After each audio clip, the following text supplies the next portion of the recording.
बाहेर पाऊस सुरू झाला की आपसुकच मस्त कुरकुरीत अशी भजी खायची इच्छा होते, हो ना।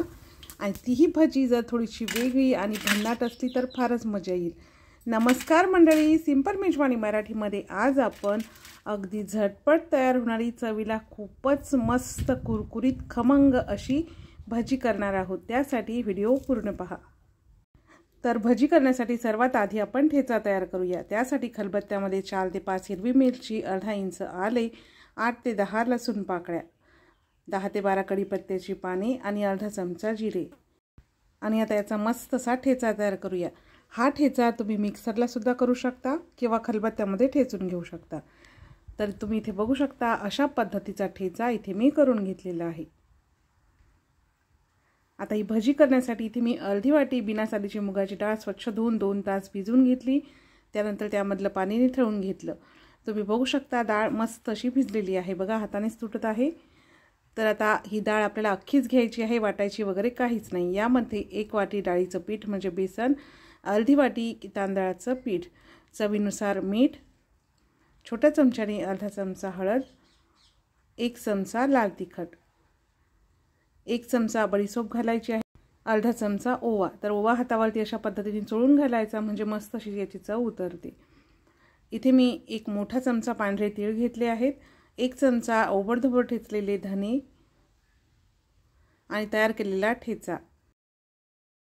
1 पालकची गड्डी घ्यायची आहे, त्याची फक्त पाने घ्यायची, दांड्या वगैरे काही घ्यायचे नाही। त्यानंतर ती पालकाची पाने स्वच्छ धुवून घ्यायची व छान बारीक कापून घ्यायची। या भजीमध्ये आपल्याला पालक भरपूर वापरायचा आहे। इथे मी 2 मोठे कांदे लांबसर कापून घेतलेले आहेत। याच्यामध्ये आपल्याला कांदा सुद्धा भरपूर वापरायचा आहे।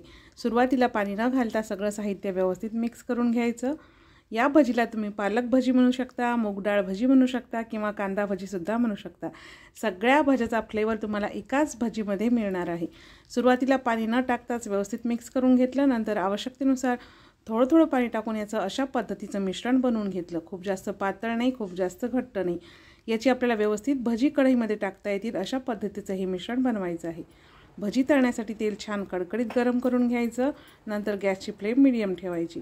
त्यानंतर हाताला थोडंसं पाणी लावायचं आणि अशा पद्धतीने कढईमध्ये भजी सोडायची आहे। भजी तळताना गॅसची फ्लेम मीडियम ठेवायची आहे। सुरुवातीलाच भजी टाकल्यानंतर हलवायची नाहीत, नाहीतर भजी तुटू शकतात। भजी थोडीशी तळून झाली की नंतर याला हलवायचं, अलट पलट करून छान कुरकुरीत होईपर्यंत भजी तळायची। आता भजी म्हटलं की सोबत मिरची हवीच, तर मिरची तळण्याआधी मिरचीला मधामध्ये कट करून घ्यायचं, नाहीतर मग मिरची तेलामध्ये गेल्यानंतर फुटू शकते। तर बघा अलट पलट करून मस्त कुरकुरीत अशी ही भजी तळून घेतली आहे। तुम्ही बघू शकता मिरची आणि भजी दोन्ही तळून झाली आहेत आणि खूपच मस्त असा रंग भजीला आला आहे, शिवाय मस्त कुरकुरीत ही भजी झालेली आहे।